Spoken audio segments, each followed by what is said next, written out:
There's no place to escape to. This is the last time. On the left. That's when the cannibalism started. What was that?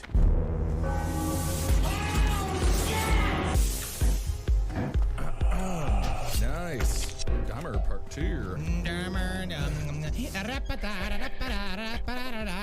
Oh, I hope you're hungry. There's no place to escape. You're just yelling at an old gal, huh? Because I don't need anybody to give me rules. I'm my own boss. All right? I write my own constitution. I don't need just some lady come around and tell me she's being some kind of Otto von Bismarck of the elevator. Otto von Bismarck? Otto von Bismarck. I've heard that name before. He was the Kaiser. He was murdered by the Serbian Black Hand Group that started that was the shot heard around the world that started World War I. That was Franz Ferdinand. Franz Ferdinand, the band with Take Me Out, They that were song. killed. Is that what I mean? Get that off the table. And then, well, Otto von Bismarck was No, that was Kaiser Wilhelm. Kaiser Wilhelm. Yeah, but Otto von Bismarck was a pilot? I don't know. It's not in the outline, Marcus. You didn't write it down in the outline. I forgot that in our Dahmer outline. Who's Otto von Bismarck? I just need you to be throwing random facts into these outlines so that I don't have to be curious anymore. Who invented meatloaf? When was the first shoes worn? When do you want to guess the first shoes were worn? 1974. Yep. 1974. All right. All right. Should we start the show? Yeah. We've been recording. Yeah. Oh, you have this been? has been shooting out to the airwaves. Oh, yeah. Yeah. Oh, the completely unrelated subject matter? Yeah, we always like to start with that. That's perfect. All right, welcome to the show, everyone. That's Marcus Parks. I'm Ben Kissel. Fella to my left is, who is he today? Man with no rules, Henry Zabrowski. Oh. I don't need a boss. I don't need a governor. I don't need some old lady telling me if I'm being too loud in the elevator. Yeah, I don't need an old lady to tell me. Right. Oh, please, sir, get out of my way. You're hogging up all the room in front of the meat aisle at the Right. grocery store. I'll tell you when I'm fucking done, old lady. Yeah. And you know what? And I'll show my generosity. You tell me what meat you want, I'll fucking get it for you. But guess what? You just keep your fucking clam hole fucking all your flapping. All right, I'm gonna come over there and I'm gonna drop that Lex Luger steel fucking elbow on your ass. So she's 80 years old.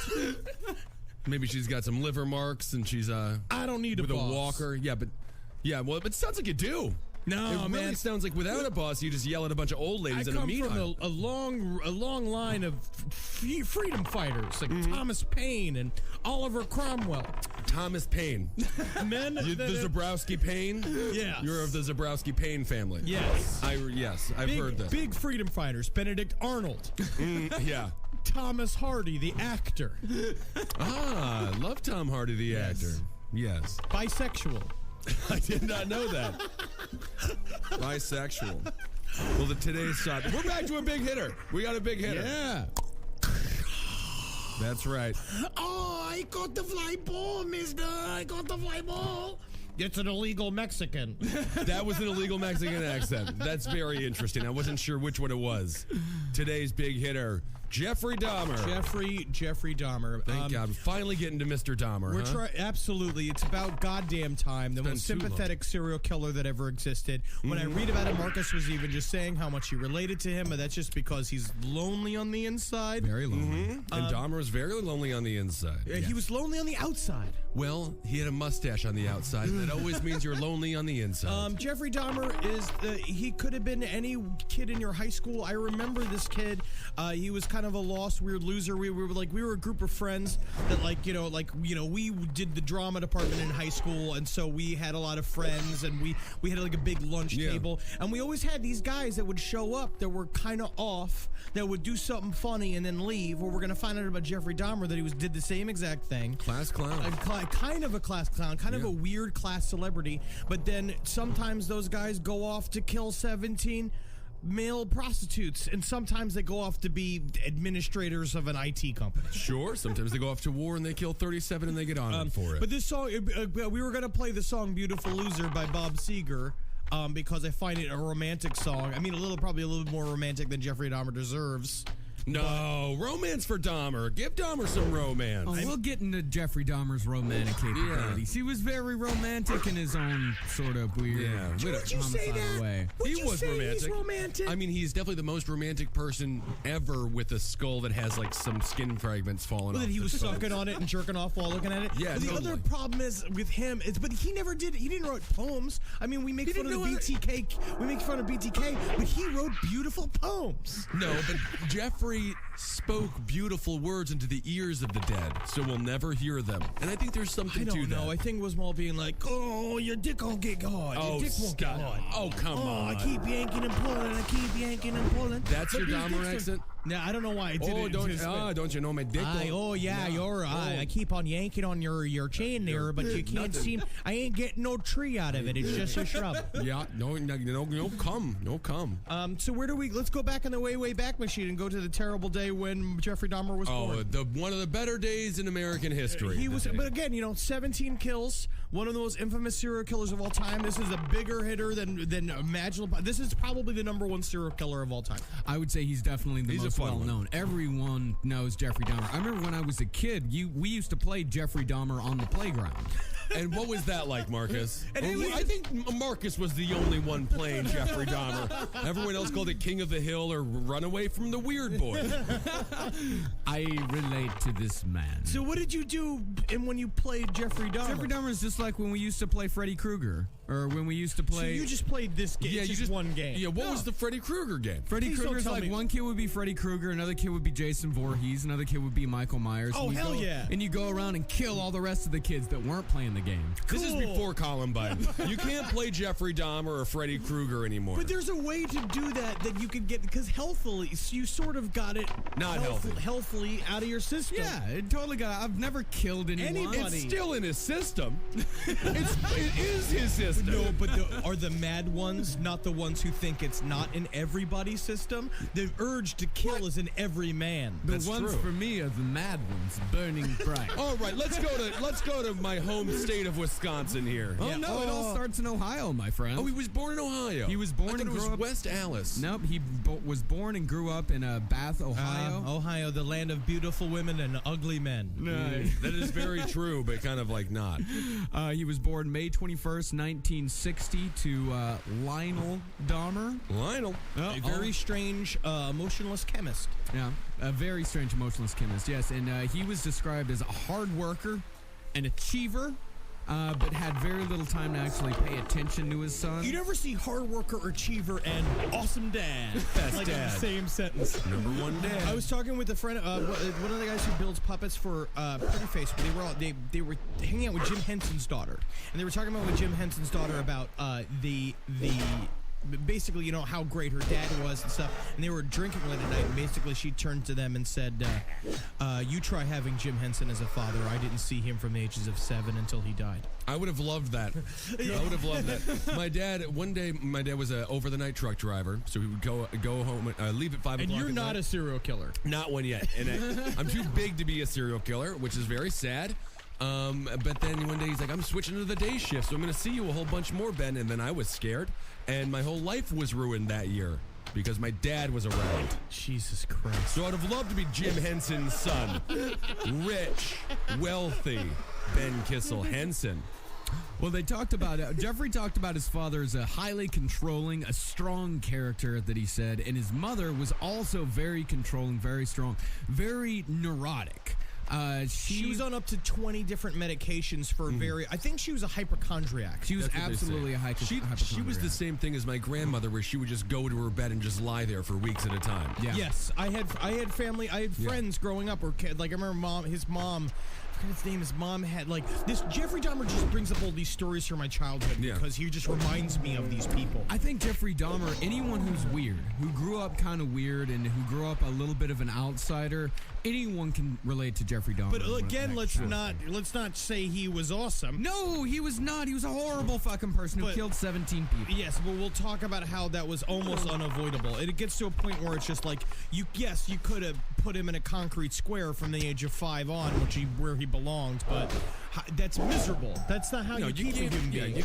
they didn't know he was gonna. He could have been there anyway. Let's go. All right, yeah. Well, so but his mother was like on a cocktail, 20 different fucking drugs, and would kind of get herself in a fit. But I mean, Yeah. to her credit, she was correct in being a little bit paranoid that her son was playing with too many bones. But she didn't even. No, they didn't care about the bone problem. Yeah, she didn't even pay any attention to him whatsoever. She was the type of woman that would just make a fuss over just like the tiniest little things and Yeah. get completely out of control. A real mama dearest. just so she could have that pleasure of reconciliation. Well, especially because her marriage with Lionel was falling apart while they were going up, so she would take any sort of control she could get. Yeah, absolutely. And here's the first story of Jeffrey Dahmer at about 4 years old, like the first kind of the first inkling that they thought something was off. When Jeffrey was 4, his dad was sweeping the remains of some small animals that had been killed by some birds from underneath the house,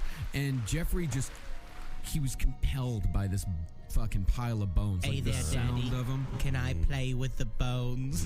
Yeah, Again, it's a fucking sentence that also came out of Marcus's mouth at some point when he was a child. Well, this is what Lionel wrote in his book, A Father's Story. He said, Lionel wrote a book? yes, Lionel wrote a book. Oh, okay. Yeah, in 94, I think. 93, Yeah, it was heavily 94. featured in the Stone Phillips interview, which we'll talk about, which is probably Yeah. the best serial killer interview of all time. It's great. He said that Jeffrey appeared to be oddly thrilled by the sound they made. His small hands dug deep into the pile of bones. I can no longer view it simply as a childish episode of passing fascination. This Yeah, same of course you fucking can't. Yeah, with all You the can't bones and stuff? because all the fucking dick soup he was making. This same sense of something dark and shadowy, of a malicious force growing in my son, now colors almost every memory. See, hot I mean, stuff. I don't know. He was just playing with bones. Yeah. Kids like to play with things, you know? Yeah, anything that makes like a ding, ding, ding. That's fun to play Can with. you imagine? You know the sound of playing with the bones. You know, Marcus, when you stick your hands in a pile, a bunch of bones, and and you drip them up and down like it's a bunch of Parmesan cheese. Oh, you mean yesterday? Yes, you know. So like you yesterday. you got a raccoon dick bone sitting on the thing right there. Touch it against the microphone. Let's not pretend like it's normal, though. It's still abnormal. No, it is. That is strange. Yeah, I never liked it. So let's talk. I mean, Jeffrey Dahmer, like most other serial killers, had a history of injuries as a child.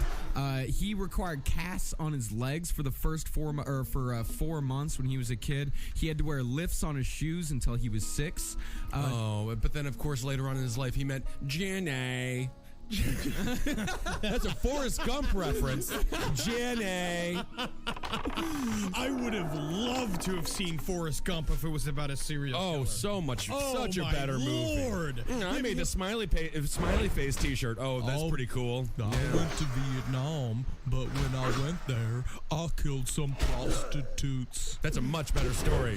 Forrest, went- we're friends now. I went to a place called My Lai, where I found out who I really was.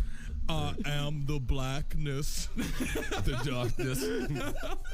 So Jeffrey, he was treated for an ear infection. He got pneumonia, and he started developing a mild hernia, which at the age of 6, they eventually had to do an operation on him to fix this. Right. And before that, he was a normal kid, very happy. He We got loved the bone animals. situation. I mean, coming he was in. playing with bones when he was 4. Yeah, but a lot. I mean, there's some sort of like there's these small seeds, but you know, a lot of kids. I played with bones, but I haven't killed anyone. I've never. All right, it's not going to be all about you, Marcus. Too much. Yeah. I know it's not about me, but I'm just saying that you can't lock someone up for playing with No, bones. you can't. No, They you didn't. cannot. They did not. So No, and they you did not. Yeah. But after the hernia operation, he came out of it completely changed. His dad said he seemed Which like a smaller. hernia is like a trucker's problem. Yeah, that's Hernia an is Ed like Larson Ed problem. Larson had a hernia.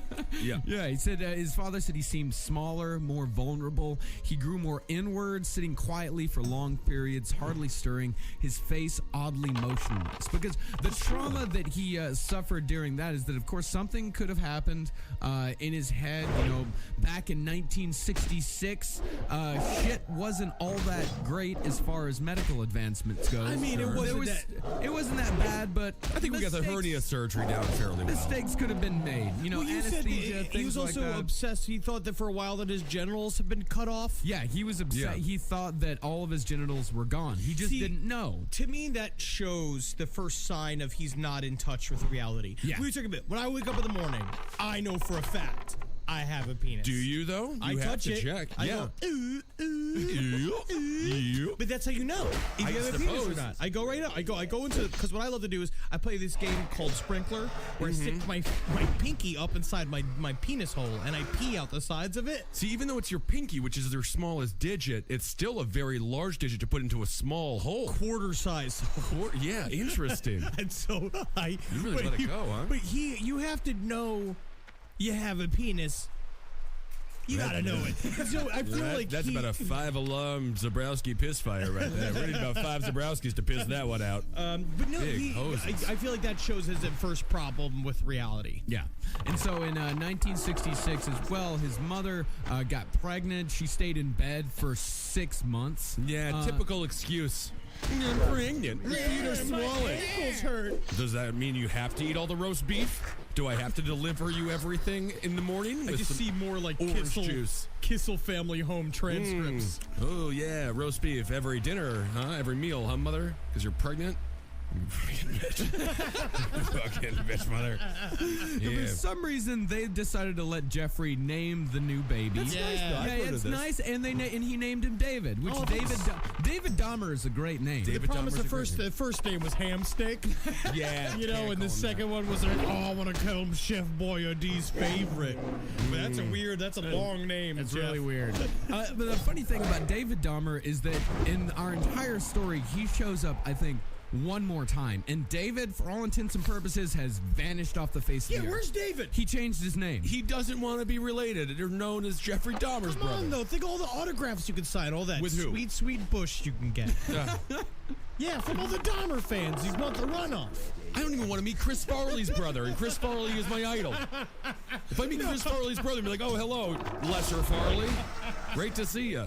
You remind me of how awesome your brother were. I wish that it was you in the casket instead of him. Isn't I will that see weird you. to say? Goodbye.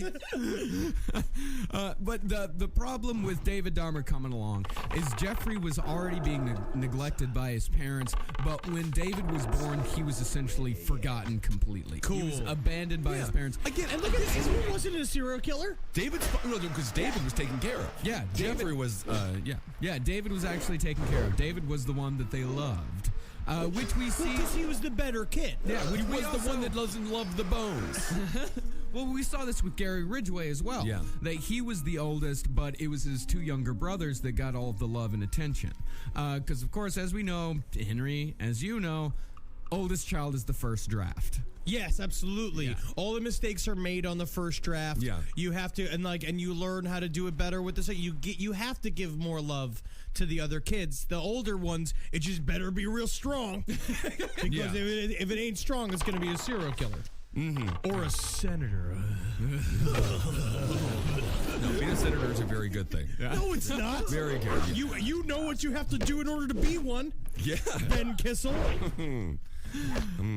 So, but this does not seem that bad to me. It's not Dahmer's like life at horror. this point. Just run around. You're in Ohio. You have nothing but free time. Well, that's what they said. He was in this back neighborhood. So the way just sort of like weirdly geographically he was isolated from everybody else in the town. Like Yeah. basically he was put his house was in this back on the top of this hill that was too dangerous to ride a bike or skate down. And so from the very beginning he was set off from everybody else. At the bottom of the hill was this giant like idyllic Brady Bunch town with like full of kids running around. Right. And he was immediately ostracized. Well, he's living Because like they Edward couldn't Scissorhands, Yes. for Christ's sake. Yeah. Yeah, and this is when he finally moved. They moved to Bath, Ohio, to this house, and when he was 6 years old. And of course, the only thing he had to do was wander the backwoods. And this is when he started collecting roadkill. He started collecting dead animals. He started collecting birds. And Public service. Public service. It is not a bad thing to do. And it's also said this is alleged. There's some records that allege that he.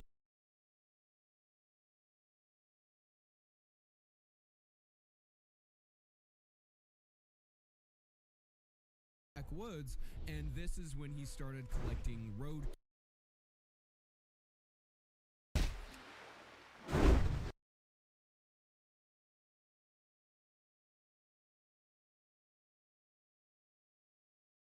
he was sexually assaulted at this time, but both Jeffrey and Lionel maintained that this was not true. Why do they think he was sexually molested? There's some probation records back in the day that said that, because when Jeffrey was caught, every reporter was searching for through why every bit of information. Every single mention of Jeffrey Dahmer throughout, and from that moment back until 1960, they combed through this and they found a probation record. This guy that said that he was on probation for the assault of one Jeffrey Dahmer, 6 years old. Interesting. But both Lionel and Jeffrey say that never happened. You see, because he was already on the path. So it's not like because a lot of times these sexual assaults as a child is what spurs the. I don't know if he was behavior. on the path yet. I still think he's just being a kid at this point in the creepiest house in Bath. Oh, you want to talk about creepy? I bet he played a little game. It was a solitary game. It was only Jeffrey. Was it called Jeffrey Dahmer? Because I know somebody who played that a game called Jeffrey Jeffrey Dahmer game. No, it was called Infinity Land. And it was extremely complicated, but the concept, vaguely sinister. What he did is that there were sticks all around that represented men, and the game involved the men disappearing one by one into a vortex. Normal. That's great. Normal. I could see his father's perspective, though, when he sees all of this, if he ever does see it, is that he's just a creative kid. These are smart games. No, it's like Holden tells the story over and over again. I don't know anything else about his childhood because it seems like it's a big, gray, weird, memoryless like landscape. Yeah, Holden McNeely. I've heard a lot of stories about Holden. But Holden talks about he was dressed up as a vampire and jumping cars, and they thought that he was just being creative, and they didn't know that he was a monster. Yeah. Did he have a hernia surgery as well? No. He was born without one. Aha. I see.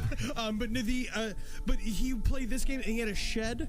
Like his father had an old tool shed that he let him use, and there was a story of basically a bunch of kids finding him out in the woods with a dead cat. Yeah. Well, that comes way later on. That's high school. But this is where it started. And also the games that him they would find him just beating trees with a giant log, like I used to do screaming that. like an animal. That's fun though. Well, no, I used to. Yeah, we all used to do stuff. I remember.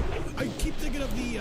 I used to videotape myself doing broom tricks, doing the fucking Jedi broom trick. Like a fat Fred Astaire? Yeah, of course. Everybody did it who had a video camera. Everyone did weird shit with a video camera. Thank God all those home movies got lost in the move. We don't have any childhood memories anymore. Yeah. I'm sure your father didn't just break them with a hammer and tell you, oh, we lost them. He wasn't ashamed of his son or anything. Not the NYPD officer that he was. He was so proud of his little... Me just doing monologues in the backyard, just going Father, why? Mother, why? But at this point, he hasn't actually killed any animals. These are always corpses. Only a collector. Yeah. So, Ben, you mentioned earlier that his father, at this point, just thought that he was kind of a creative kid. And you're right. When he was 10, they had finished with a nice little chicken dinner. And he asked his dad, he's like, so what would happen if we took those chicken bones and dropped them in bleach? But you see, he's a chemist. Yeah, of so course. immediately he's just so he's immediately so my boy's interested in the sciences. Very good. It's yes, like a Leonardo da Vinci. Well, yeah, in fact, he bought him a chemistry set right after that. But then, of course, with the chemistry set, the only thing Jeffrey did with it was apply that to insects and animals. It started with insects, with live insects. That's what everything started with. Of course, but I destroyed gigantic masses of insects. Yeah, of course. Everyone did. Yeah. What's Henry doing out there with that straw by the anthill? Literally, oh, he's sucking up all the ants. It was literally me spraying this. We had this ant-infested tree, and it was just me spraying it with a hose, going It's good. I used to pour gasoline over anthills and then light it on. But you got to go down. You got to go down into the ground. That's what I learned. We used to have a wasp nest underneath our front steps for one summer, and I had a great time genociding all those motherfucking wasps. And then it's fun. Our sons seem to have an uncontrollable need for power. Maybe it'll make them comedians. Yes. Well, he did have friends when he was a kid. I mean, when he was growing up, he did have a few friends. In fact, him and his friend had a game that they played called Ghosts in the Graveyard. Cool. Of course, yeah. Like Adam's Family. Yeah, it's a fun little game, but It sounds fun. I do feel like there's a storm cloud over his house at all times, Yes. right? Yeah. But also, kids aren't really friends when they're below the age of 10. It's just whoever's in your closest proximity. Yeah, exactly. But one of the kids said that they were out fishing one day, and Jeffrey, after he caught a fish, he cut the fish open and then just started cutting it into tiny little pieces because he was absolutely fascinated with anything going on the inside of an animal. See, this is where I can't touch the fish. My friends always had to unhook the fish whenever I catch one. I don't like fish. You must have been bad at the fishing trips then. I hated the fish. I hated the whole thing. It's disgusting. I couldn't put the worm on. None of that. Well, this is also at the time, we're starting to get closer to high school, and that's when his fascination with animals and roadkill really starts to get out of control. That's what I say, the age of 14 is when the whole thing flipped. Yeah, 14 is when it flipped. So let's hear Dahmer himself during the Stone Phillips interview talking about his fascination with animals. In ninth grade, in biology class, we had the usual dissection of fetal pigs. I took the remains of that home and kept the skeleton of it. And I just started branching out, dogs, cats. I suppose it could have turned into a normal hobby like taxidermy, but it didn't. It veered off into this. Why, I don't know. All I know is that I wanted to see what the insides of these animals looked like. Was there some pleasure in the cutting open of the animal? Yes, there was. No sexual pleasure, but just it's hard to describe. Sense of power, sense of control? I suppose that's a good way of putting it, yeah. I feel like Jeffrey Dahmer taxidermy would have been amazing. Oh, absolutely. It's like bringing a corpse to the tall man from Phantasm. Yes. Oh, that's a nice one. Could you think about how happy and fulfilled you would have been? yeah. These people bringing corpses like, Maria, good to see you again. Oh, this is a fantastic deer. Leave me alone with it. Leave me alone with it. Our taxidermist is kind of creepy with the deer there every time we... Martha, I hate to say it, but all taxidermists are creepy.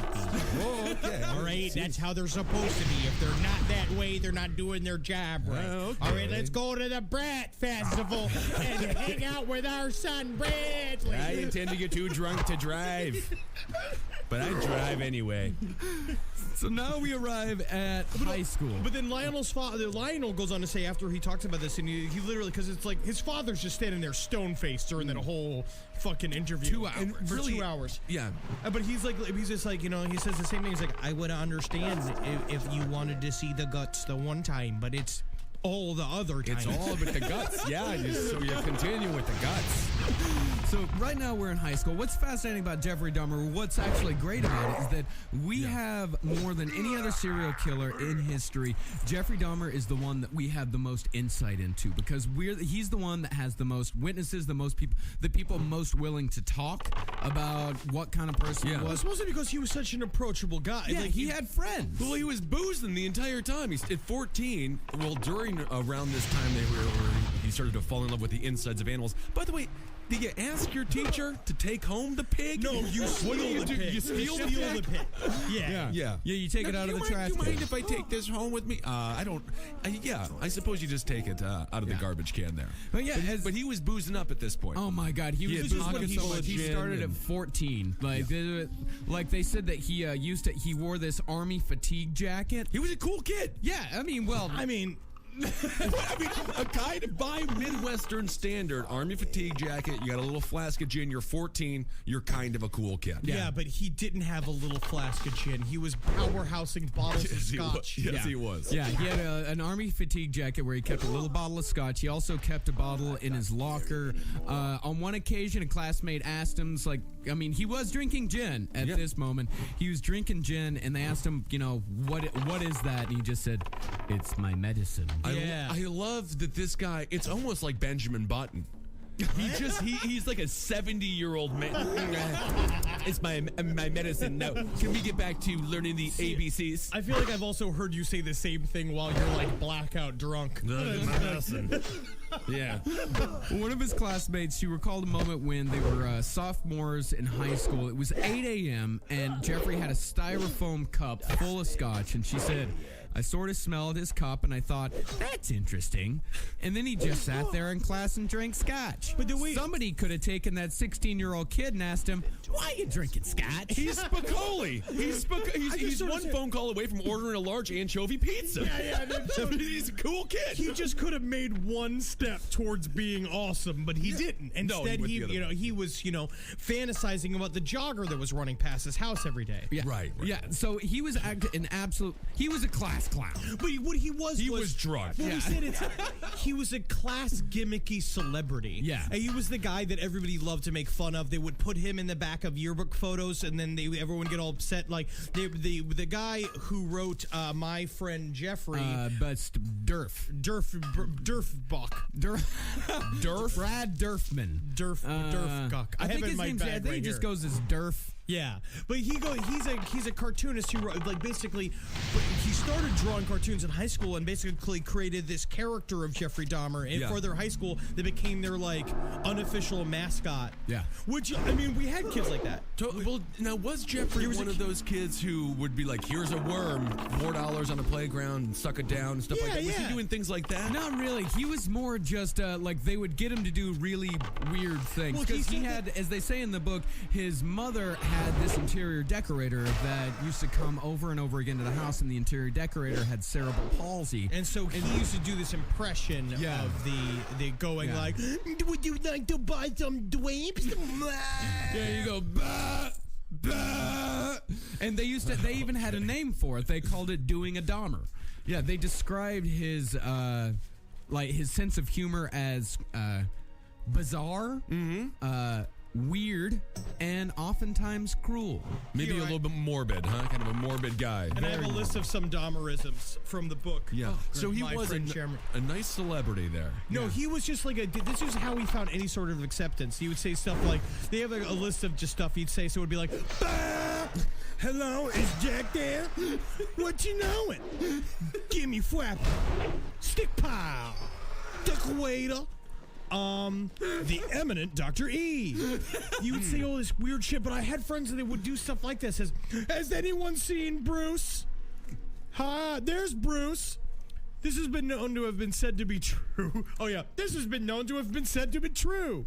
See, this stuff didn't fly in Texas because I was kind of like this in junior high. I was this kid in junior high. Right. Just super weird that kids would fucking just ask me to do weird shit and I'd fucking do it just because I love the attention, and I was trying to find some sort of niche because everyone hated me. But there's a fine line between having that and being, because I was class clown. You know what I mean? Of course, that's what I got pulled back and forth to do the Chris Farley impression. Right. But I learned that could get you friends and girlfriends. It can also get you out of a subway ride when you're surrounded by a group of African-American youths. Of course, that's a good story of Henry Zabrowski having to do Chris Farley impression. So he didn't get the shit beat out of me by a bunch of jack 17-year-olds. But of course, he was 27 at the time. Henry Zabrowski. So Jeffrey Dahmer at 14, this is also when he realized that he was gay.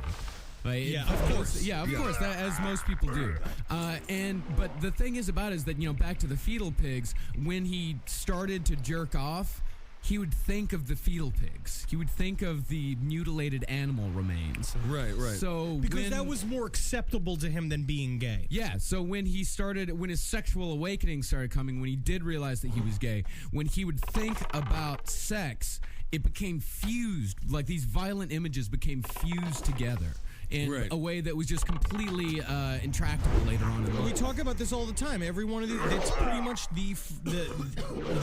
the moment it's too late for these serial killers is the moment it gets stuck into their adolescent sexual drive. Right. Once the violence becomes a key to because to him it wasn't violence as much it was the end result. Yeah. Which was he says this over and over again. It was about control. It was about having a thing that can't say no. Yeah. And a fetal pig cannot say no. No, it just goes.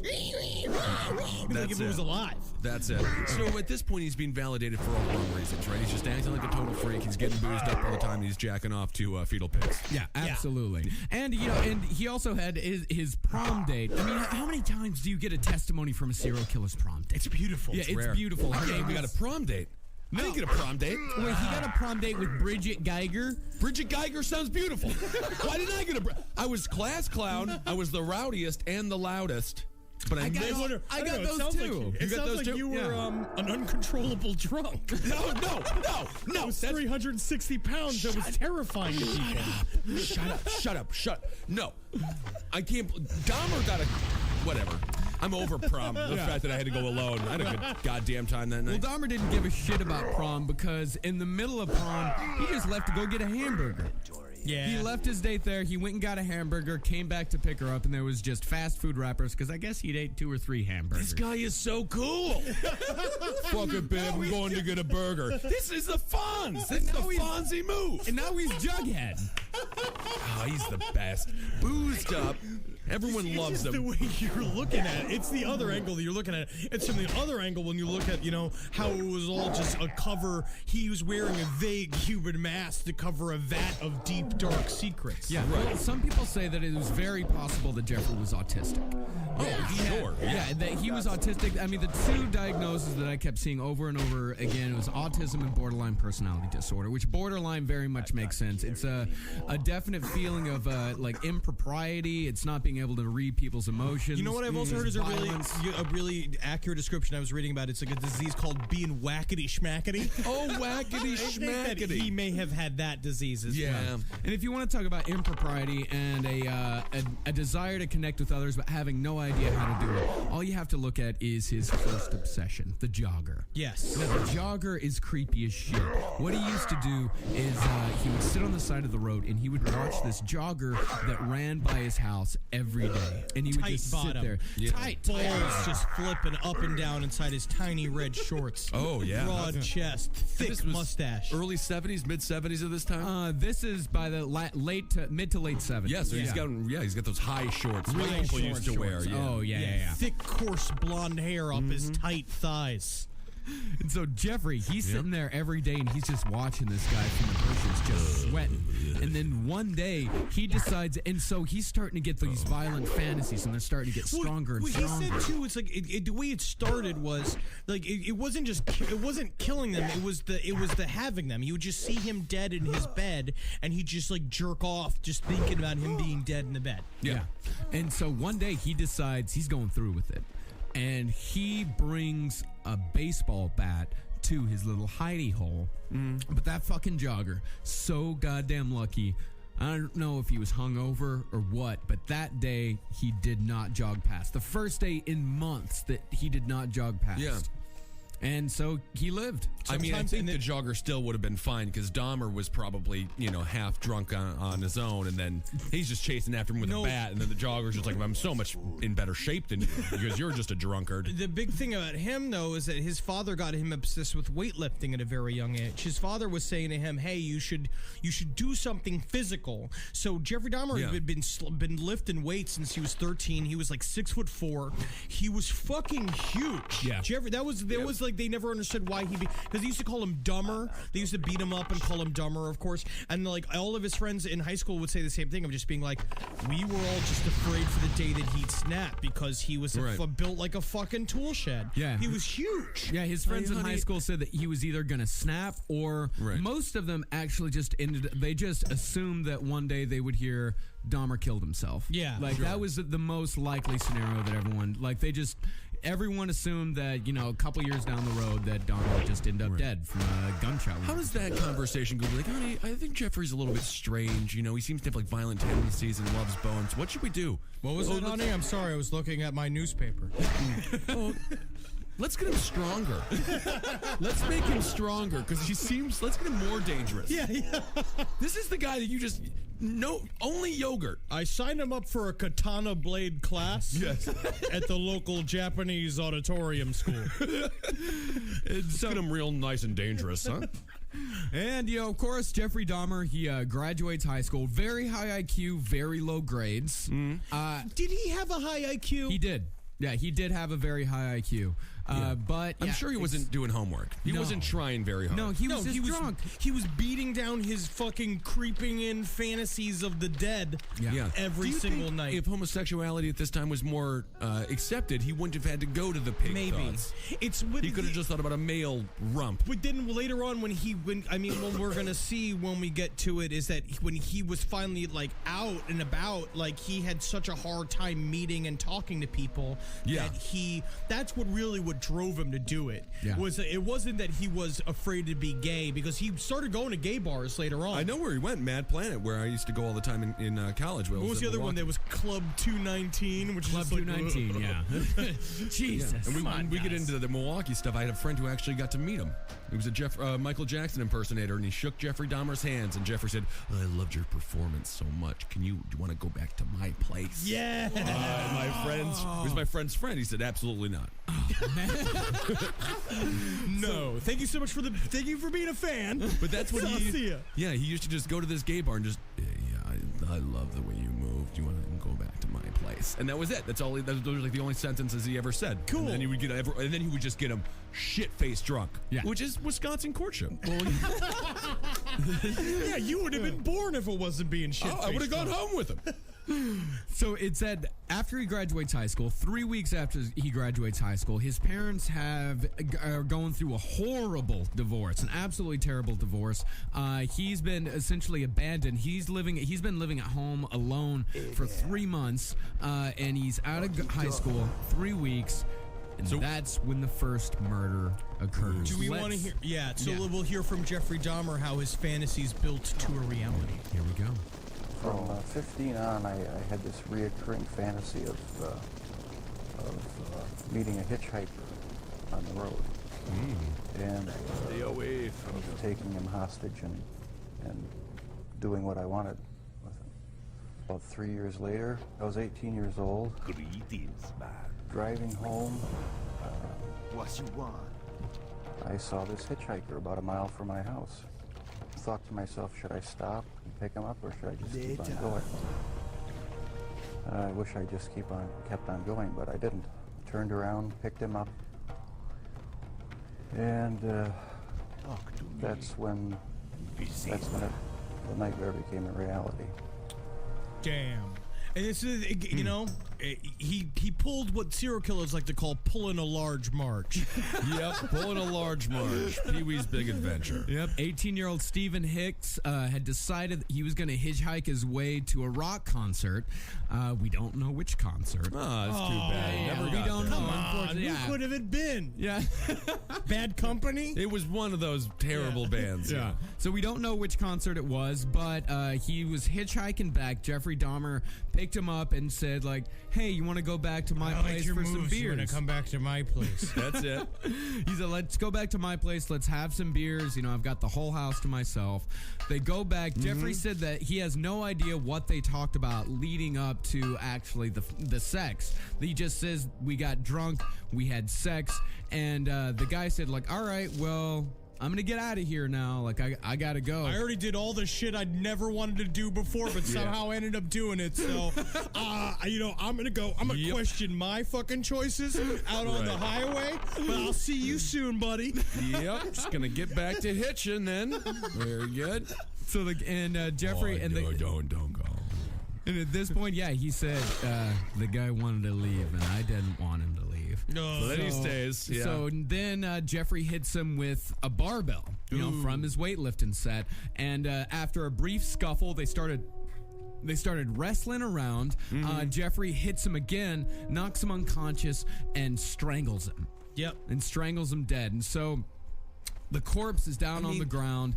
He removed the guy's clothing. He started caressing and kissing the body. Lay down beside him, and even though he had just fucked, this guy's virile, jerked off onto the guy. He's a young man. He's 18 years old at this point. You know, you can do that. So he was living alone his senior year of high school for 3 months, right? Yeah, I mean, possibly longer. I don't know exactly the exact time period, but yeah, he was living alone for most of high school. Yeah, if he was Spicoli, it would have been the coolest summer of everybody's lives, but it wasn't. You know, parlay that into huge parties, things like that. So he took the body down to the crawl space. cut it into pieces. He put all the severed parts in triple-lined garbage bags, burned the idea and the clothing in a trash barrel behind the house. He dumped the bags into a ravine 4 miles away. Years later, he would go back, after he got out of the army, he went back to the scene of the crime. He found the bones and he pulverized the bones with a sledgehammer and then scattered them all around. Well, because this is also, not only is it just getting rid of the body, it's destroying the crime. Yeah. It's him trying to then, because what we'll learn is that he spent the rest of this latency period between this and his next official kill, he spent it trying to push all his feelings down into a fucking barrel. And it's sort of ironic that he destroyed all the bones, because, I mean, he kept every other piece of every murder after this one. But that He showed keeps how pretty much important it everything. was. Yeah. No, it's this one and the second one. He's still trying to figure out what he's wanting to do. The second one, he also gets rid of. You know, it's like Jeffrey Dahmer did everything opposite to, like, how Foghat envisioned America. Yeah, yeah. Maybe that was the concert that I was going to go see. And this, you also see, we see it in serial killers time and time again. He got stopped by the cops with the body in his car. The cops stopped him. He was a little bit drunk. The cops was with the cops. This is Wisconsin, though. Yeah. Of course, this is Wisconsin in 1978. So everyone's driving around a little good bit solid drunk. white kid, a little bit drunk. That's how all white kids should be. Yeah, no, I mean, that's the thing. The cops they pulled him over to make sure he was just a little bit drunk. You know? We don't want none of them sober drivers around here stuffing up traffic. So as we'll find out later, only three of Jeffrey's 19 victims were white. His first two were white, and his last one were white. So the treatment that the white kid got, police retraced Hicks' entire route. They interviewed everyone. The family offered a $2,500 reward. His name was entered into a national computer network. Yeah, to help locate $2,500 people. is literally $1 million now. Yeah, and a national computer network in 1978. Sort of like Facebook. It's kind of cool. And so his parents divorced. His mother moved to Chippewa Falls with his brother David. She got a degree of Bachelor of Arts in speech at the University of Wisconsin. So she's flourishing. She's getting her groove Yeah, back. she's getting the hell out of there. But here's what's funny. When Jeffrey was caught in 1991, the Chippewa Herald Telegram, nothing had ever happened in Chippewa Falls. So the headline they ran was, "Mother of accused mass murderer lived here." Wow, isn't that exciting? And so There's a good brewery in Chippewa Falls. Oh, good. Yeah. So Jeffrey, he graduates high school. He goes to Ohio State for business studies. Of course, he does nothing but get drunk. They said that his dorm room was nothing but empty liquor bottles. Has anyone ever met a good business major? I haven't. They're all running from something or just frat guys. Having fun. Absolutely. So he lasts 6 months in college. And also in 1978, Lionel marries Sherry Jordan, who a friend described as the epitome of the wicked stepmother. Just being born with the name Sherry Not makes you bad. And so 5 days after his father marries Sherry, Jeffrey says, "Fuck this, I'm going to the army." And he goes into the army. And we were saying this Just where he before in another belongs. episode. We were talking about, there was some episode we were talking about this too, which is like, he should have been in the army. If we're going to have army's anybody good. in the army, Structure. just give him structure, teach him skills, get him out there. The army should just be full of sort of emotionalist sociopaths. I think it is. Yeah. That's who goes. But yeah. I think, no, not all of them. We have Not a all. lot of, that's the problem. I wish we had less good humans in the army and they weren't destroyed by what happened. Being an over there. emotional emotionalist sociopath, that's a good soldier. Yeah, and here's what's ironic do. about it is that this emotionless sociopath, they put him in possibly the most compassionate position in the army. He was a combat medic. Yeah, and Yeah. he said, but didn't he say that he never wanted to draw blood? He couldn't draw blood. Like he didn't. That's also very ironic, is that he just couldn't stand to see a drop of blood. Because he's pushing down the memories of his first He's kill. made pushing him down. rock hard, And yeah. of course, the alcoholism does not stop. He actually had a suitcase that was fashioned into a kind of bar. He would open it up, and there was a martini shaker, a stir, all kinds of liquor in there. Again, it sounds like a fucking 80s comedy. He's so cool. I know. That's the thing. Sounds like Stripes. Yeah, and he spent his weekends, his first few, for a little while, he spent most of his weekends. And by the way, he was stationed in Germany. This was all in a Baumholder in West Germany. And he spent his weekends just getting wasted and sitting on his bunk listening to Black Sabbath. Having a good goddamn time. Man, Dahmer. Yeah, that's And that's you a fun- envy his life. At this point, it's not so bad, minus the murder. And then, of course, the terrible desire to have sex with fetal pigs. But, yeah. And we know that Dahmer did not kill anyone in Germany, because as soon as the news came out that that this guy had killed 17 people, and they started going through his history, they're like, oh fuck, because he was gone for long stretches of time in Germany. He would disappear for entire weekends, and then he started disappearing past his weekend furloughs. So the German police, they did a huge investigation into all of the murders around Baumholder around that time, and there was one famous unsolved mutilation case, but it was a young girl, so it didn't fit. Yeah, and he Jeffrey's can't even MO. look at a boobie. Yeah. Isn't that He gets something? driven insane by boobies. He's like, ugh, ugh, ugh, ugh. Give me a severed penis any day. And so he kept to himself, except occasionally he would get belligerently drunk and just start hurling racial slurs at all the black soldiers. Yeah. It's interesting, though, because, like you said, most of his victims were black or Hispanic. No, it's because he And was those- desperately in love with them. Yeah, well, he was in love exactly. with them, and also it's an intelligent, like we were talking about with the black serial killer case. They're the less dead. They're even lesser than the less dead. Less dead tend to be prostitutes and things like that. Well, what Jeffrey said later on is the reason why he started killing black people and Hispanic people is that's what he found most attractive, because they had the hairless chest that he loved, because Jeffrey was obsessed with torsos. Out of everything else, that was what he focused on the most. That's what he loved, was the chest of Yeah, him. who loves it? I love it. I understand a good man's chest. Oh, It's just certainly. something nice. It's like a plate.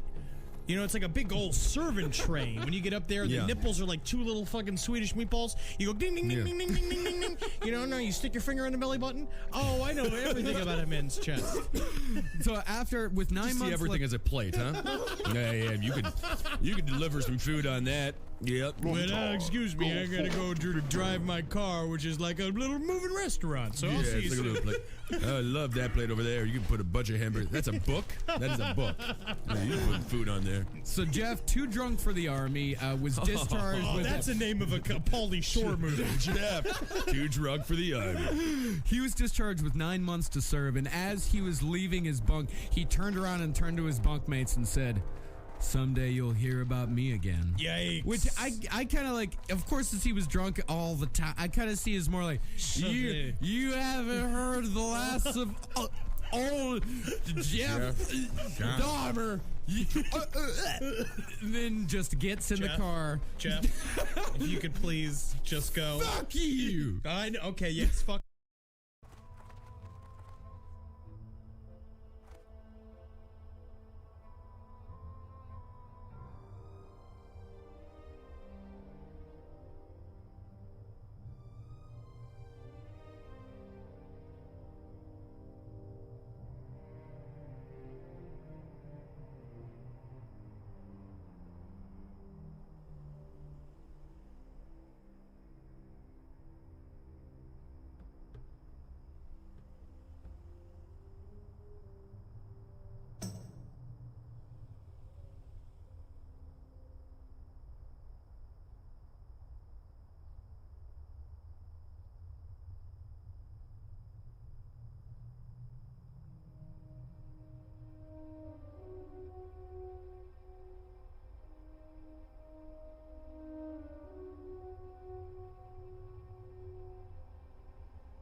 Time is money, friend.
What are you looking for?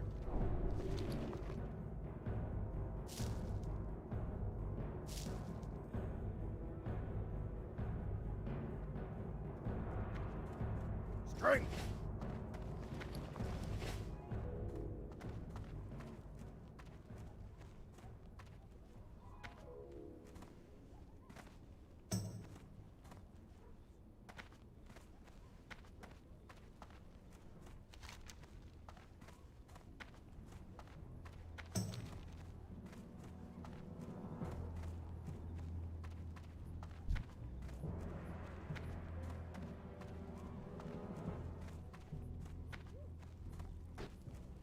Ogra, what can I do for you?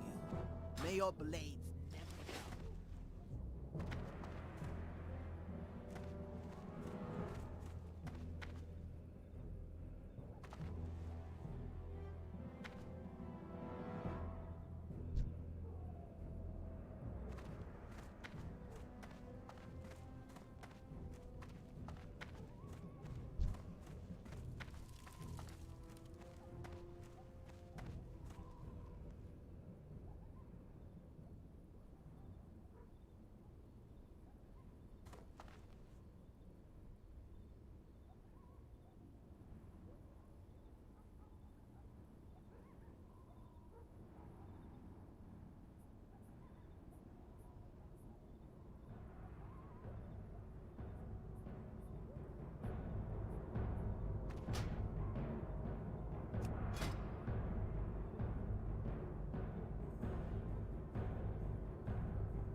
fuck me, yes. If you could just go, give me the keys.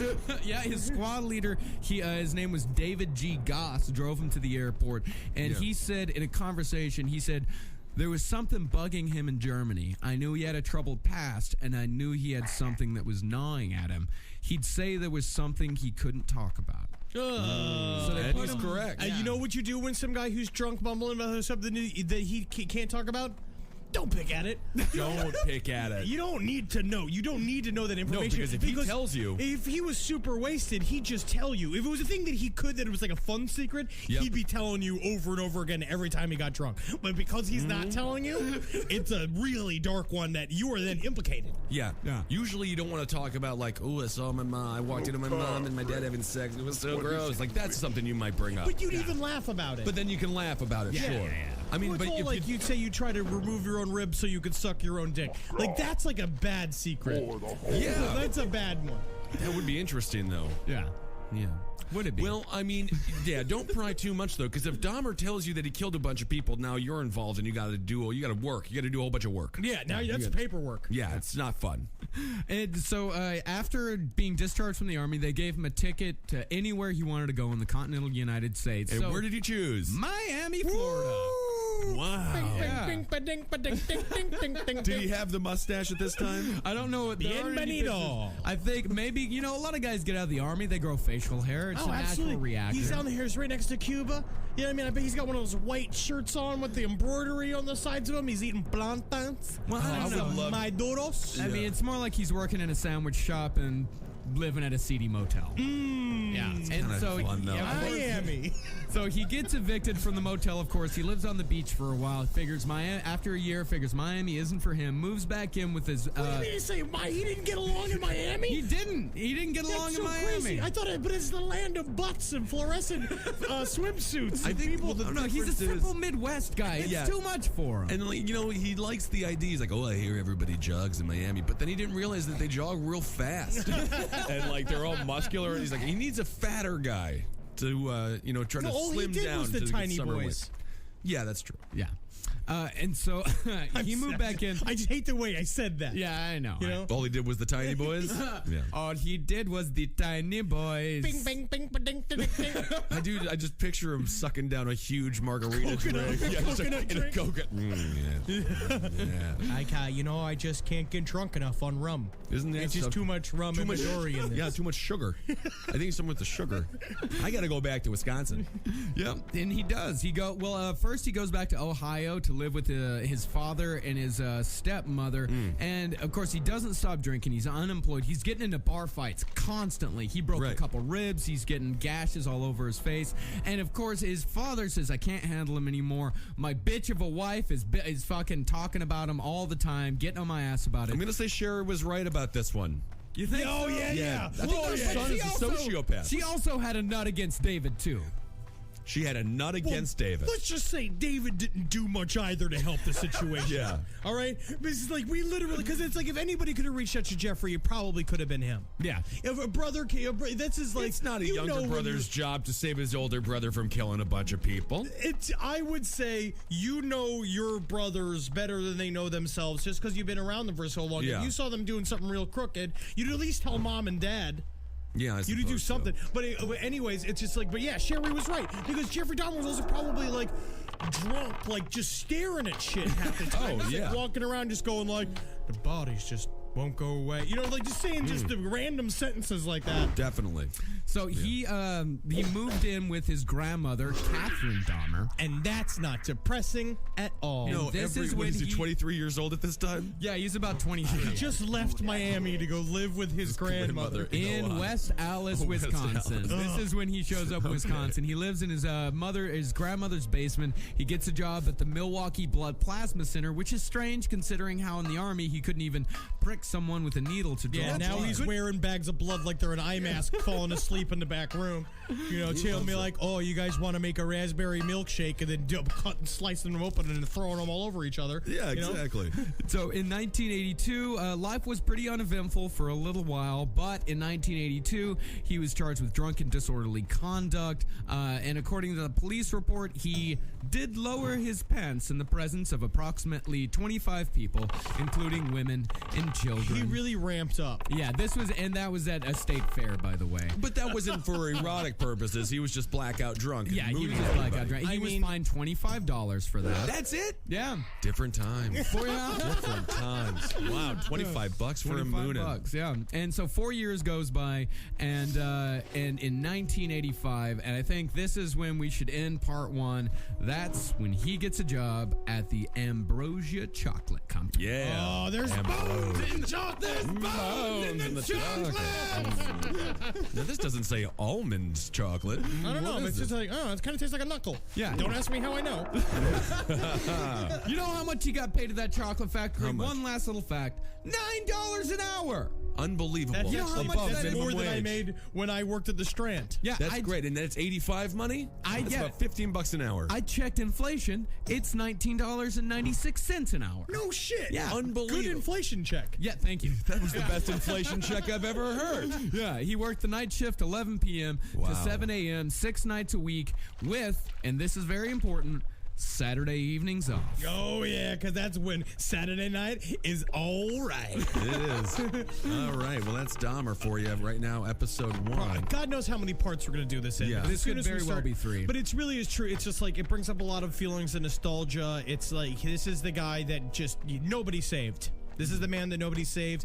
I feel sympathy for him, even though he was a true monster. Yes. You know, he was the boogeyman, but Yeah. he's no Richard Ramirez. He's no John Wayne Gacy. He's just he was caught in a cycle that he couldn't get himself out of, and he had nobody to help him. Yeah, Yeah. and he's very, and you know, he's very unique among serial killers in that he hated killing.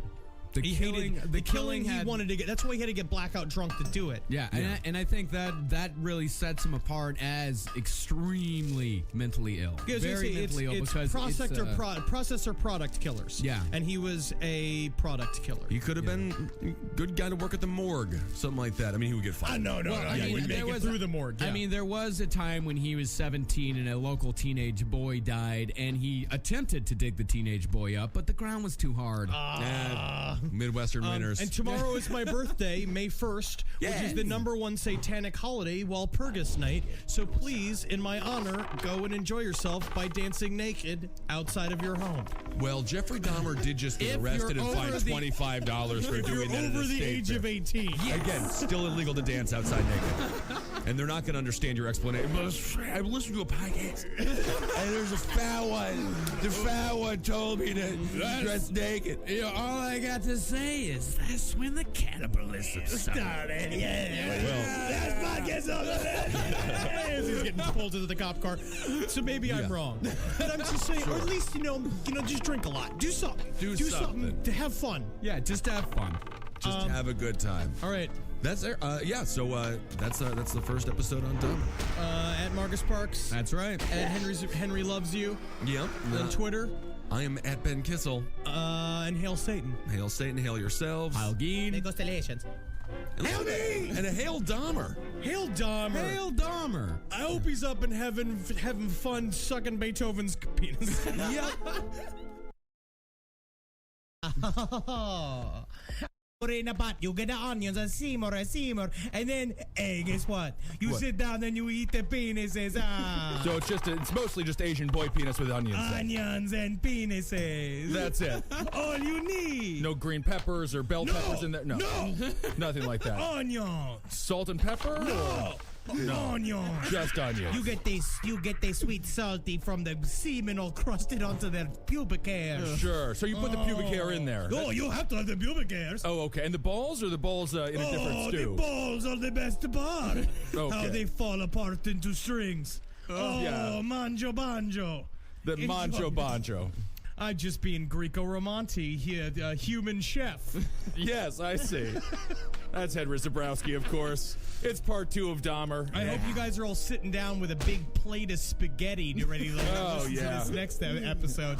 So you remember, the first episode, we got really sad about Jeffrey Dahmer. He had a rough childhood. His dad wasn't there, and his mom didn't love him enough. Yeah, and then this part reminds you that he's a fucking monster. Monster. So then you're just like, I understand why his father left, and I get why his mother thought he was a crazy person. Can't handle this kid. He's got an attitude problem. That's right. You know, he's had a hard time making friends. If you have a hard time making friends, you got to go make friends. I will say his parents did not help him out. They created the creepy Dahmer house on the top of the hill. They didn't create. Technically, he created that by what he did. Well, the Dahmer house helped him with the visual. I know a lot of of being people. a creepy guy. Well, I have a lot of friends who live in set back beautiful houses. It's great because it's isolated. It's not a sad graveyard because it's isolated. You know what I Right, mean? right, It yeah. can be a nice thing to get away from the neighborhood. Yes, that's true. That's true. Well, the Dahmer house had some vultures flying above it, and there's always a storm cloud there, and lightning was about to strike at any moment. So we just left Dahmer, just moving into his grandma's house, right? Well, we left Dahmer. He had just moved to his grandma's house. He had just gotten his job at the Ambrosia Chocolate That's Factory. Ooh, nothing like a fine Willy Wonka chocolate. They have since torn down their old factory and built a new one. It's bad for business when you have a bone eater in your business, huh? But they still keep the name Ambrosia. That's nice. Well, you got to remember, that's the thing. Branding is so hard. When It you got a is. name that already sticks, you got to keep it. Well, it's been around since 1895. Yeah, just one dude eating 16 Asian boys isn't going to keep the chocolate from rolling. The show's got to keep going. There's some chubby dude looking similar to the villain from True Detective working at the Hershey, Pennsylvania factory. There's Absolutely. no doubt of it. They got blood on their hands. Yeah, absolutely. You know how many Oompa Loompas fell into that chocolate river? So many. We laughed and we laughed. Oh, look at the little How Oompa many- Loompas. They had to get fished out of there, stuck in the drainage pipes, and nobody ever talked about it because Willy Wonka was made out of magic. And he was offering a golden ticket to come and tour the death factory he called the chocolate factory. So Jeffrey Dahmer, He was making bank, by the way, at Ambrosia. $19 an hour. $19 an hour in 2014 money. Yeah. Absolutely. That's incredible. But Jeffrey Dahmer, just like John Wayne Gacy, again and again slipped through the cracks, again and again was arrested for certain sexual crimes. On September 8th, 1986, he was arrested for lewd and lascivious behavior for masturbating in front of a couple of 12-year-old boys on the banks of the Kinnickinnick River. Because this is now, when did he kill his first victim again? He killed his first victim at 18. This was the hitchhiker. Yes, the first victim that he killed, I believe it was something like 9 years before, right? Yeah, this was he had been going through a huge cooling So off he's in his period. mid-20s here? So Yeah. what I was listening in Born to Kill, they said the thing that he says set him back off, like when he was staying with his grandma. So basically, when he was staying with his grandma, he was trying to get back into religion really heavily. Then so she he started kept her go. walking around in the house in those big white panties. He's like, oh, sashaying around. Don't think about that. But apparently he was at a library reading because he took up his time reading, and a man walked past him and threw up a crumpled pieces of paper at him, and he opened it up and it said, "If you want a blowjob, meet me in the bathroom." And he said he didn't go and meet the guy, but he was like, it was the first thing that made his brain kick back into being the Jeff we know and love. That's right. Oh, man, that's got to be fun, though, at the same time. Oh, You know, yeah. I wish somebody, preferably a woman, and an attractive one, throws me a crumpled up piece of paper. Do you want a blowjob? It Yeah, sounds like a penthouse letter. it but does. It When you're does. Jeffrey Dahmer, everything gets sour. And isn't it interesting to know what the world was like before Grindr? Just crushed up pieces of paper being thrown on random people studying at the library. yeah, so then he was and then he started jerking off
off in public. Yeah, he started jerking off in public. He jerked off in front of these two 12-year-old boys.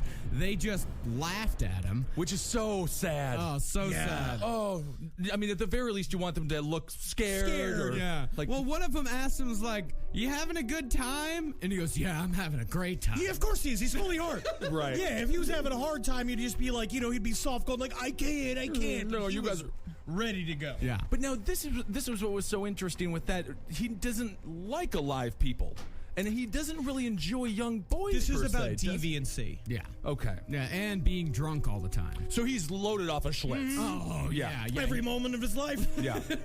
So he confessed to police when he was arrested that he had masturbated 5 times in public in the preceding months. And this Which is also... like, you just can't let all the beans spill. I'll say this to anybody. If you're talking to the police, if you got secrets, just take a breath before you start spouting off your secrets. You know what I This mean? was part of Dahmer's game. This is not going to be his last arrest. This was part of his game. He was very charismatic when he was arrested by the police. He was always very apologetic, very sorry. The report said that he doesn't know what changed him to make him suddenly start doing this, but that he knows he has a problem and he wants to get help. And that was his thing over and over. I want to get help. I don't know why I do these things. He was sentenced to a year's probation and some therapy Yeah, but like for 10, this crime. 10 therapy sessions with probably some like student psychologists, and they're like, "So what do you dream about?" And he's like, "Well, sometimes I go and I dream about this. A boy is just nothing but muscles, and he comes to me and he says he wants to be my ultimate wife, and then I come all over him, and they're just like, time's up." Thank you so much for coming in. Great. I think I'm going to really ace this paper. I think I got a real sociopath here. So this is at the time, as Henry said, he got the note in the library, and he also briefly after this, like, God didn't work, so he figured he'd try Satan. He got into occult practices Hell yeah. there Right. for just a little bit. When Satan didn't work, he figured, all right, it's time to just dive headfirst into the Milwaukee gay scene. And it makes me so sad that Satan didn't work for him, because he's worked for so many people. He's made the rest of us so cool. Well, that's very, very debatable. God and Satan couldn't beat Dahmer, though. They really couldn't. That's why he's #1 in my book. Can't get him down. Can't get him down. He's king of kings, lord of lords, Jeffrey Dahmer. So Dahmer, he started going to gay bars all around Milwaukee. He was known as that guy, Yeah. the loner, the guy Right. that just would sit at the bar and would just get wasted. Like the and he would cool go loner, home. like Antonio Banderas and Desperado loner? I think he saw himself as that, and then everyone else is like, this is a man who doesn't wash his clothes, who keeps going up to people and tell them how much he likes how their hips look, and he wishes that he could have them as a trophy. That's what's happening. It sounds like it's flirting at first. Right, that's what they're thinking, but he just keeps on twirling his hair. There was a great the bartender did an interview on, again, my favorite serial killer series, Born to Kill, on Jeffrey Dahmer, and he was just like, yeah, Jeffrey used to come in every day and he'd get the same beer, and then he'd sit in a corner like he was waiting for somebody, but then I guess he found him every once in a while. That's it. Well, where Jeffrey first started getting his drug 'em and fuck 'em on was at this place called Club Baths in Milwaukee, which was closed by health authorities in 1988. Oh, why? the club bath in Milwaukee was filthy? I can't believe it. Oh, Well, we got the cheese sauna, or we also have the spaghetti and meatball pit. And we're doing a bit of Brett Boyle in the Egyptian theme room. Yeah. That's all the steam from the brats, you know. Well, if you don't know how a gay bathhouse works, essentially the men go in wearing towels and they just kind of walk around, they point to each other, and they say like, "Hey, how'd you like to go to a private room?" They go back to the private room. It's so And they easy. fuck. It's very That's easy. so easy and crazy. And he said here that he described it as it's a relaxing place. Relaxing. Doesn't sound relaxing. It truly sounds like hell on earth. And it's just so funny. If you hear about like a San Francisco gay bath club, you're thinking svelte bodies, beautiful nipples. This is Milwaukee secret gay. This is underground. This is Da Bears guys from SNL, all in a dark cave, trying to pretend like they're not gay and don't want to fuck each other. So Jeffrey, after he started fucking guys on the regular in this bathhouse, he hated the fact that his partners would move during sex. It's always a problem. He hated it. Yes. And So, I mean, he should have just gotten with a beautiful cheerleader. They don't move at all during sex. He should just- Supermodel. Yeah, exactly. So he said that he's trained himself to view people as objects of pleasure instead of actual human beings. And the guy who was the head investigator, what's his name again? Patrick Kennedy. Patrick Kennedy, who was great, had the amazing interview on the Jeffrey Dahmer Files Oh, so documentary. If good. you've seen it, he was saying, he's like, you know, for the life of me, I don't understand why he had to kill these people. From what I heard, and it sounded like, is that this guy was getting laid back and forth. He's getting Back laid and all the forth. time. Because it's true. Apparently, Yeah. he was having a lot of sex, Yeah. but he wasn't getting his itch scratched. We won't get too much into Patrick Kennedy, but YouTube him and just or Wikipedia him. His life story alone is almost worth an episode. Yeah. Because he became a secondhand celebrity from Dahmer and left his wife and started banging a bunch of chicks at University of Wisconsin Milwaukee, and then He had every policeman's dream He did. happen to him, that you bust the big killer and then you become like... he was a raging alcoholic. He celebrated his birthday, he said, with the telephone was out in his house. He only had one channel on the TV and a bottle of whiskey. And this was celebrating like his 50th That's what I birthday. did. Yeah, but But it's different, Henry. Yeah, but he was also saying, it's like, well, you know, I was in my apartment and, you know, I had a bottle of whiskey and no channels on the TV. And that's how I spent Yeah, my what to 50th do? birthday. That's He wasn't sad about it. No, I mean, he's Midwestern. We're not a grizzled people. We're not Pacino, you know? So in 1986, around June, this is when he came upon the first step of what would lead to cannibalism, essentially. This is Okay. when he started giving his partner sleeping pills. Because you see a lot of times, I think this happens a lot with serial killers too, is they give themselves little permissions. Yeah. Sure. Where they're like, I'm going to ease my way into my fantasy, making my fantasy real. Because he already did, technically. Because he had that, because like he had the hitchhiker just show up. And so he did Right. that and it happened to him. Now he's starting to realize, like, I can make him go to sleep a little bit. I can do this. I can just beat him a little bit. I mean, it is similar to any addiction cycle with alcohol. I can have a shot. It's my birthday. I'm okay with that. And the next thing you know, you're fucking, slamming down bottles of Jim Beam and you're in Mexico hanging out with Kenny Powers. It just gets wilder and wilder. So it took him doing this 12 times to get his membership revoked from the bathhouse. Because I feel like... So he was doing this in public. He was doing this in the bathhouse. He was Okay. taking his drugs to the bathhouse, and he would say, like, hey, you want a drink?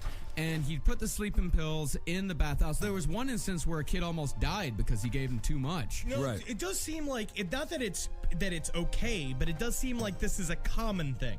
It is a Well, common this thing. is a date rape drug for all intents and purposes. And at this time, there were never any criminal charges pressed because it's 1986 in Milwaukee. No one is going to say they're gay. No. This is the bizarre homophobia effect. Like Yeah. we talk about with like black prostitutes and things like that, how the cops just kind of left them alone. It's the lesser than, they just don't want to deal with it at all. No one wanted to acknowledge that gay people existed. Absolutely not. That's where same thing with the Gacy thing happened Yep. for the same reason, because of you had to keep these secrets, and then again in the Satanism and the government thing, it creates a network of secrets. Everyone Right. has to keep your secret. Yeah.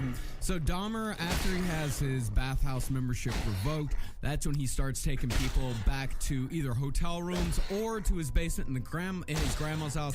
Can you imagine going to some guy's grandma's house's basement to have Ugh. sex with him? An adult, a mid-20-year-old man. I want to know how he got his license revoked. I just feel like he was like a big fat, like John Hughes, 80s, like a woman who used to, like the woman who worked at the airport in planes, trains, and automobiles. You're fucked. Just be like, you're revoked. Get out of here, Jeffrey. I was just doing what everybody else was doing.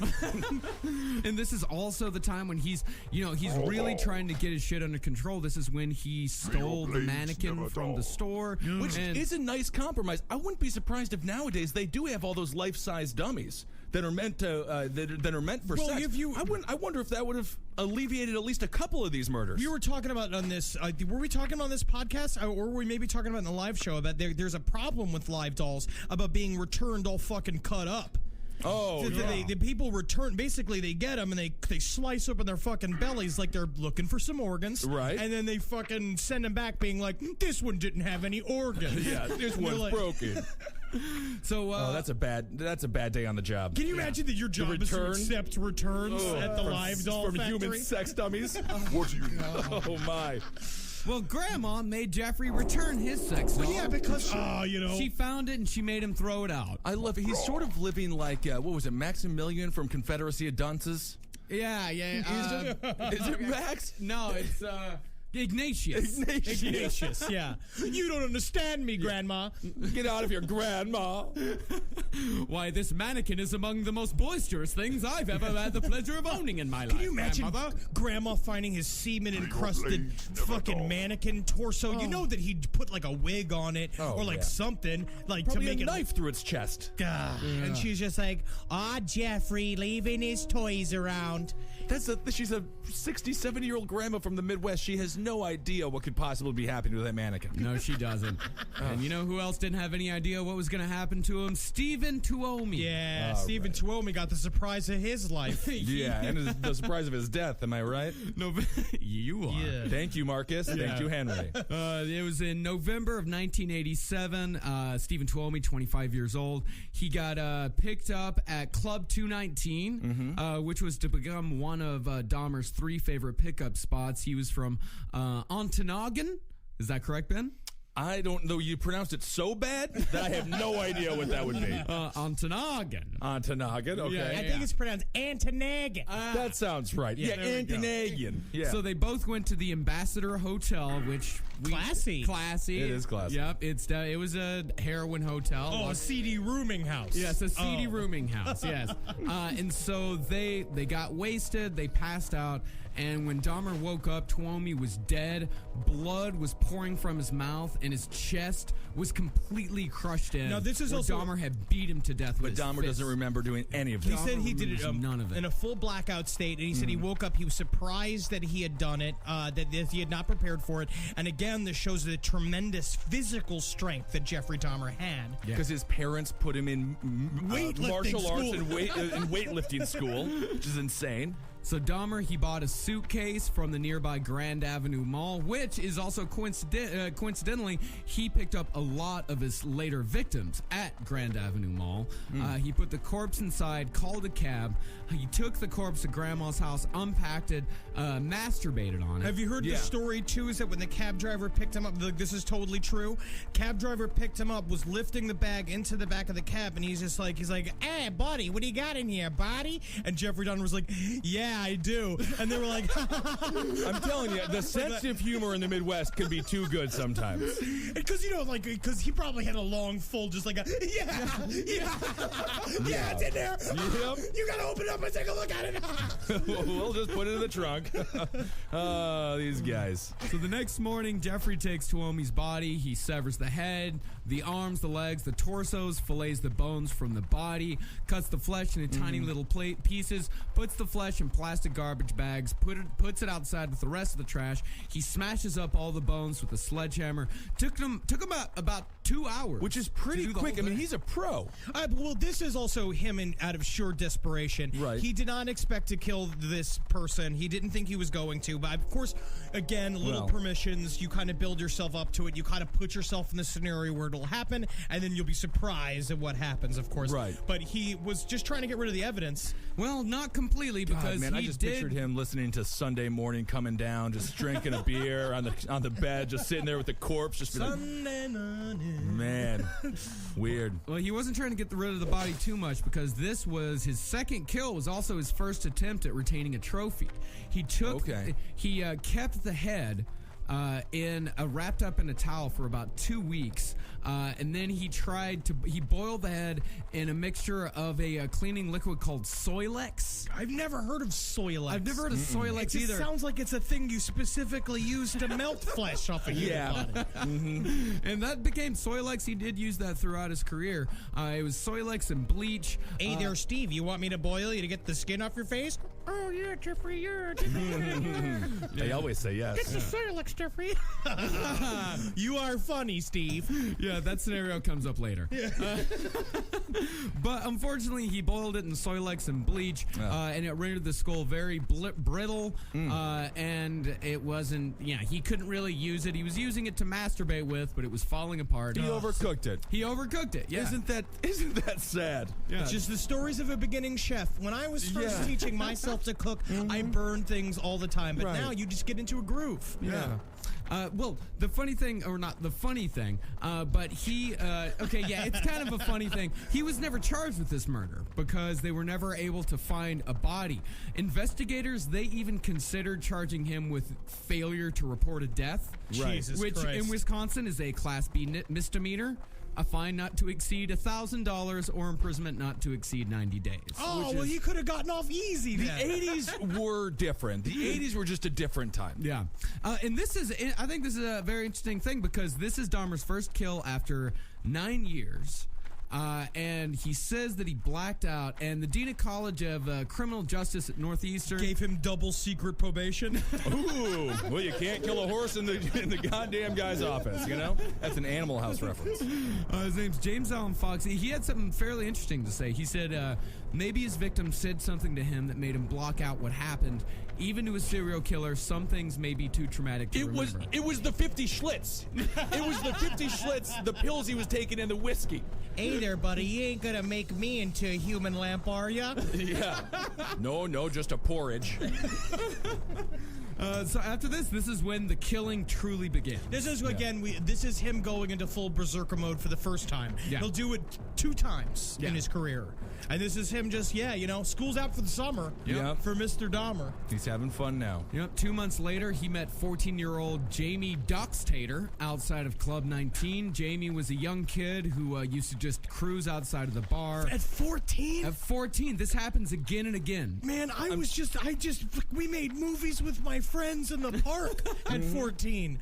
Well, I kissed a girl and it was just like, I listened to Hanging by the Moment. Yeah. You know that song over Oh, but and over Lighthouse again? or something like that? Oh, no. Oh, right. No. I think you guys have sung that before.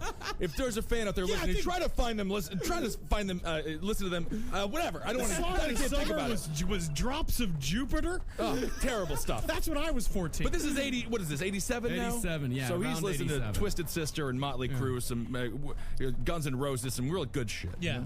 So Jamie, he, just like a lot of other Jeffrey's other victims, he was had a long criminal history. Yeah, he was like a cool little kid. He's 14. He's a car thief and a hustler. Yeah. Dahmer said that he thought that Jamie was Hispanic, about 18 years old. And this is another weird thing about Dahmer is that he will admit to killing and eating and butchering and all that. Right. But all of his underage victims, he always maintains, I thought they were 18. Well, because he didn't actually want to have sex with kids. It was just the hairless torsos he was Yeah. after. Yeah. And who can blame him? I mean, The penal system. I like a good hairless torso as Sure. well. I mean, I enjoy full adult females. Yes. And that's where you could get that. They tend to be You hairless. could also have a man shave. There are ways to do it. You Totally. could just say to someone,